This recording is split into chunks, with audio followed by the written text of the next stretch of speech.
Ilang taon nang nangangalakal si Manong Berto upang mabuhay.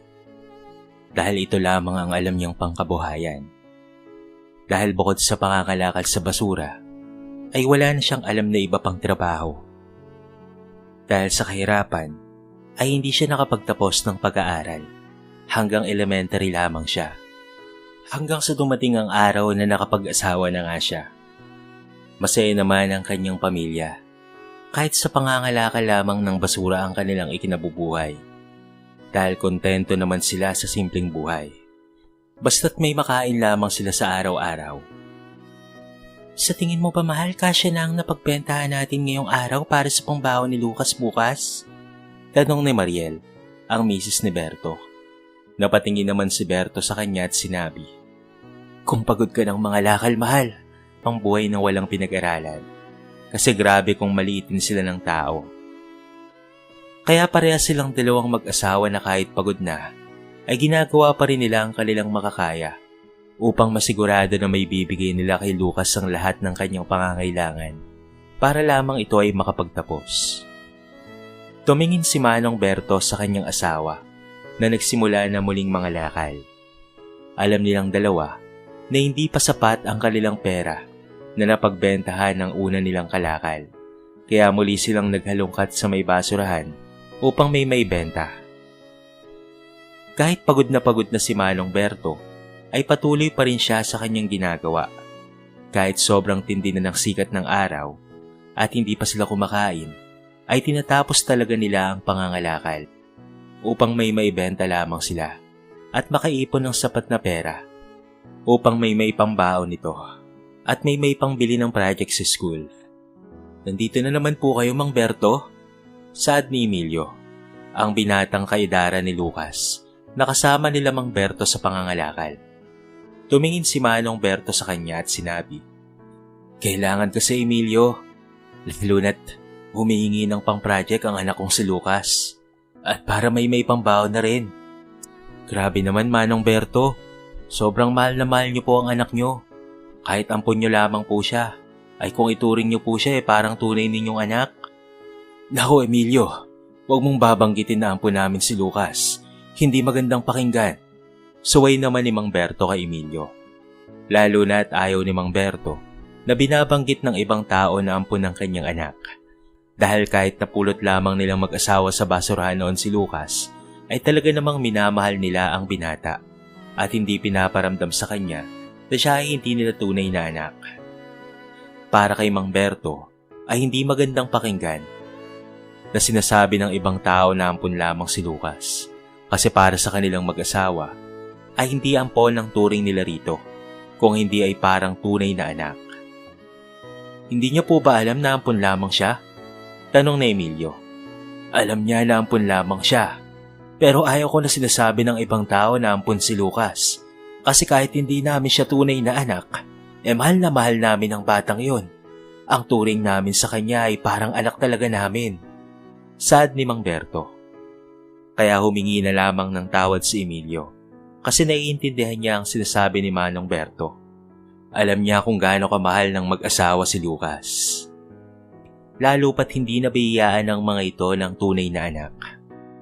Kaya naman nang makita ng mga ito na inabando na si Lucas sa may basurahan, ay nagpasya silang ampunin ng bata.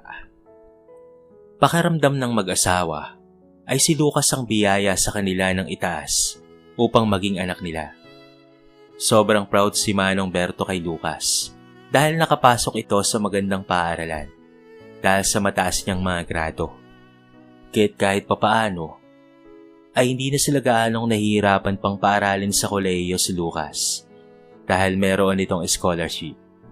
Ang tanging kailangan na lamang nilang gastusan ay ang pagkain nito, pambaon at pamasahe sa pang-araw-araw. Pagkatapos mangalakal ni Manong Berto at ng kanyang asawa, ay dumiretso na nga sila sa junk shop upang ibenta ang kanilang mga nakalakal. Nang sa gayon ay makapag-focus na lamang ito sa pag-aaral. Kaso wala silang magawa. Lalo na't pinipilit ni Lucas na gusto niyang magtrabaho upang hindi naisipin pa ng kanyang mga magulang ang mga gastusin sa kanyang pagkokolehiyo. Nang makarating sa bahay si Lucas, ay agad siyang pinati ng kanyang magulang. Nalulungkot man si Mang Berto para sa anak dahil hindi ito nakakuha ng trabaho. Pero pinayuhan niya si Lucas na huwag mawalan ng pag-asa at pwede namang sumubok muli. Ang gusto ni Mang Berto para sa anak ay mag-focus muna ito sa pag-aaral sa kolehiyo. Lalo na't alam nilang mas magiging mahirap ito. Kaya't matapos silang kumaing buong pamilya, ay pinagpahinga na ni Mang Berto ang kanyang anak. Kinabukasan, ay inihatid ni Mang Berto at Aling Mariel ang kanilang anak sa paaralan. Niyakap ni Lucas ang kanyang mga magulang bago tuluyang pumasok. Ibinigay ni Mang Berto ang kalahati ng kinita niya kahapon sa kanyang anak upang maging baon nito at makabili rin ng proyekto. Dumiretso na rin sa pangangalakal kaagad si Mang Berto pagkatapos noon. Iniwan niya na muna ang kanyang asawa sa kanilang bahay at minabuti pa na hindi napasamahin sa pangangalakal. Dahil mabilis na mapagod si Mariel dahil na rin sa katandaan nito. Ayaw ni Berto na magkaroon ng sakit o komplikasyon ng kanyang asawa. Lalo na at alam niyang mahirapan sila na bumili ng gamot. Dahil lahat ng kanilang pera ay napupunta sa pag-aaral ni Lucas at ang kakaunting natitira ay ang pinangkakain nila sa araw-araw. Laking pasasalamat na lamang ni Mang Berto at kontento na sa buhay nila si Lucas at hindi na naghahangad pa mula sa kanila ng mas malaki.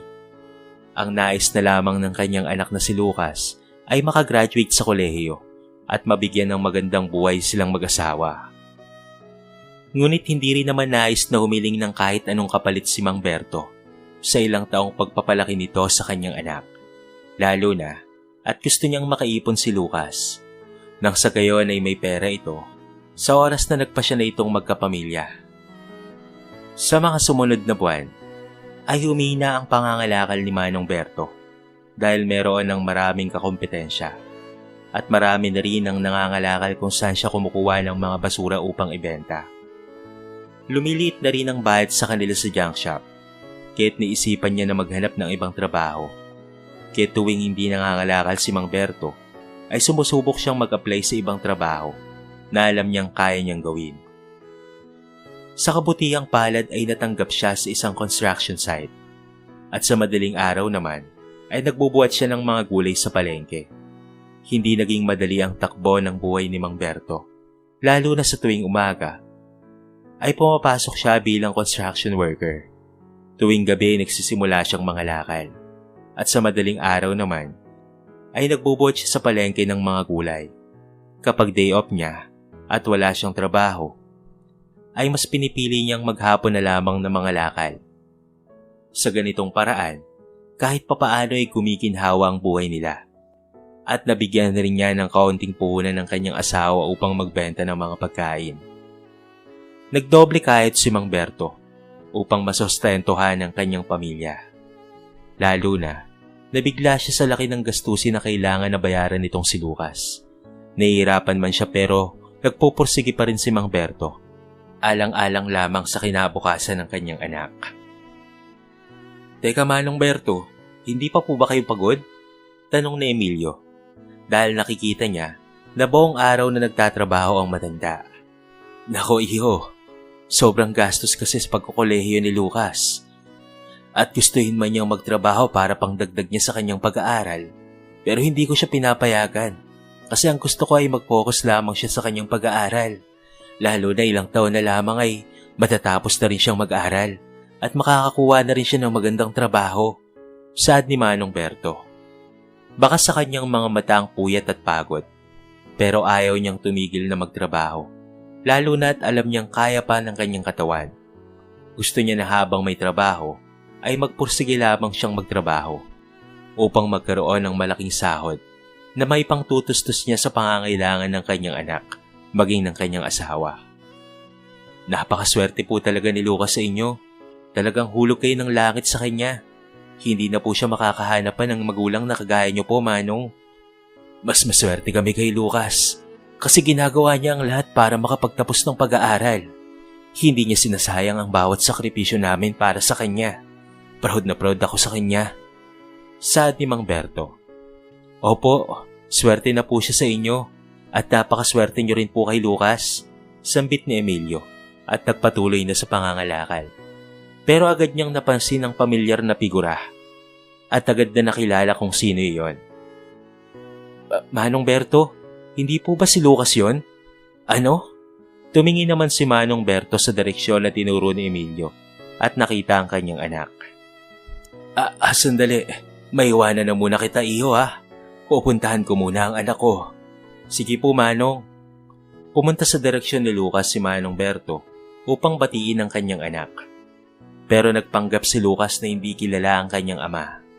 Napahiya naman si Mang Berto sa ginawang asal ng kanyang anak at pilit na lamang nang umiti. Pinagtawanan si Manong Berto ng mga kaklase ni Lucas, pero hindi siya pinagtanggol ng kanyang anak. Hoy Lucas, tatay mo daw yung basurero na yun, no? Grabe. Akala ko bang tatay mo nasa abroad? Pala, dito pala nangangalakal. Magbabasura pala. Hoy Manong, ang baho-baho nyo. Umalis nga kayo sa harapan namin. Hindi nyo anak tong si Lucas. Ang tatay nito ay nasa ibang bansa. Sad ng kaklase ni Lucas at nagtawanan pa. Humingi na lamang ng pasensya si Mang Berto at hindi na umimik pa. Umalis siya doon ng halos maluwa-luwa dahil nasaktan siya sa labis na ginawa sa kanya ni Lucas. Pero pilit pa rin niyang inintindi ang kanyang anak. Lalo na't alam niya na mga mayayamang tao ang nag-aaral sa paaralan nitong si Lucas. Iniisip na lamang ni Manong Berto na ayaw ni Lucas na laitin siya ng mga kaibigan niya. Kaya't ikinaila niya ang kanyang ama. Masakit man para kay Mang Berto, pero hindi siya nagtampo at nagtanim ng sama ng loob sa kanyang anak. Nag-isip na lamang siya ng mga positibong bagay upang hindi siya masaktan sa ginawang aksyon ni Lucas.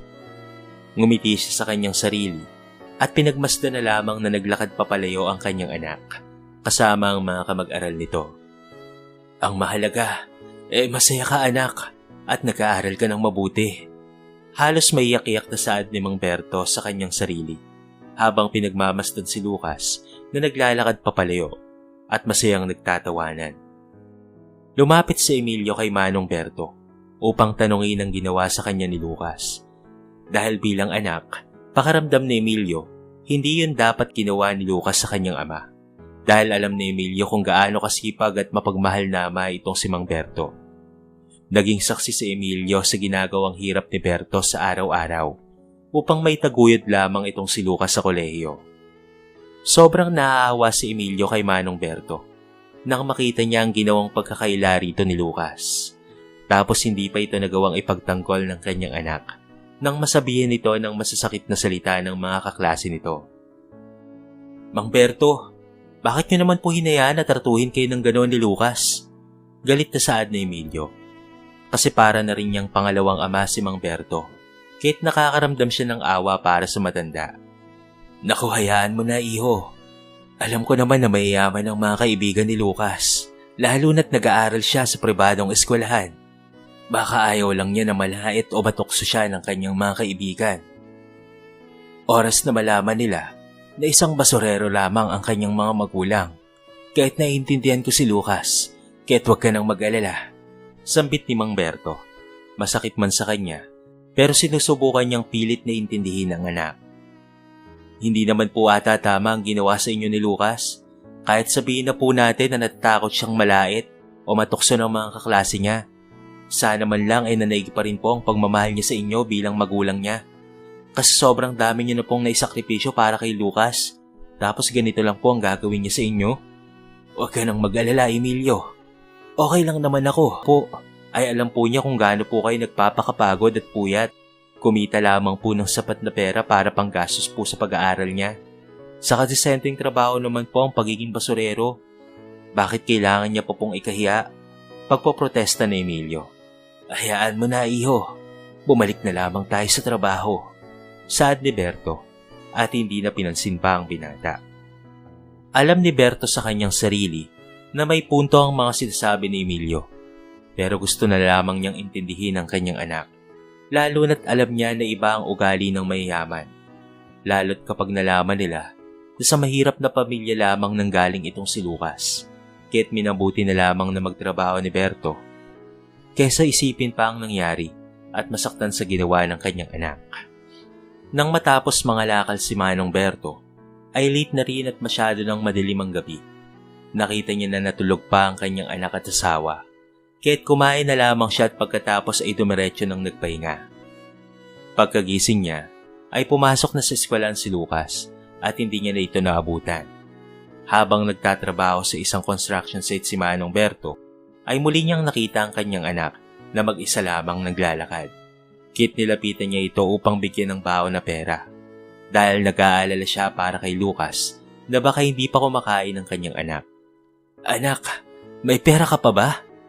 O eto 500 para may panggastos ka ngayong araw. Sana sapat na to anak. Kumain ka ng mabuti anak ha. Ayokong magutom ka at mag-aral ka ng mabuti. Saad ni Manong Berto sa kanyang anak.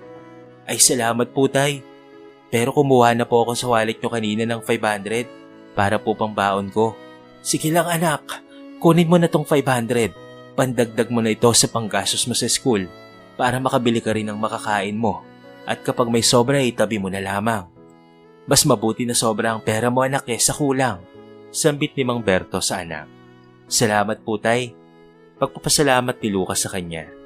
Lucas, do you know this person? Tanong ng isa sa mga kaibigan ni Lucas.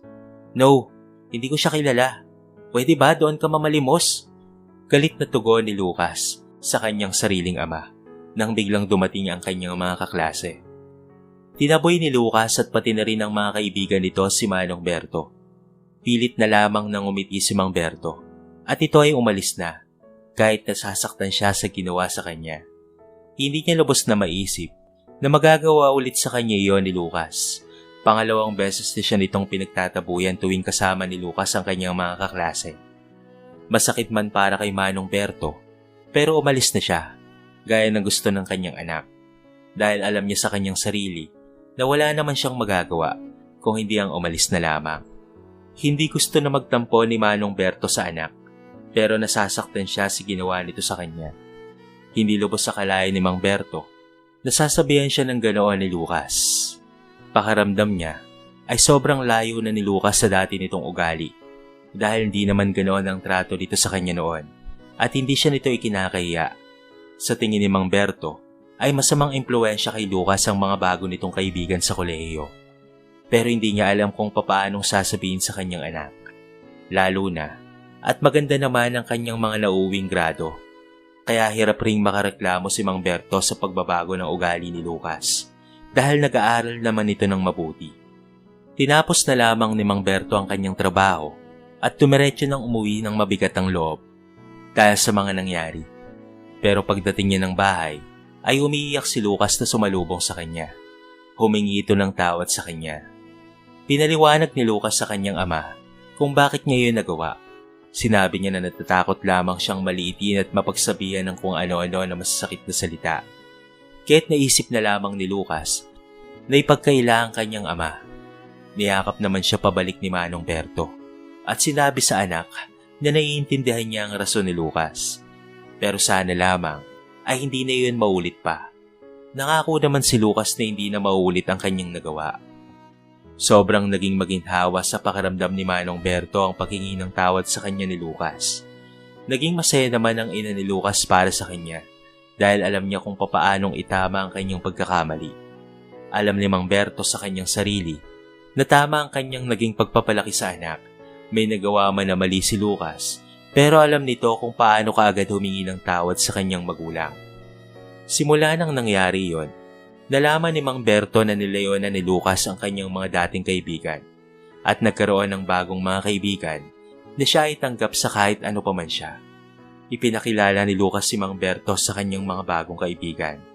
At tuwing nakikita ni Lucas ang kanyang ama sa daan, ay binabati niya ito at niyayakap. Masarap lang sa pakiramdam ni Mang Berto na hindi siya kinakahiya ng kanyang anak.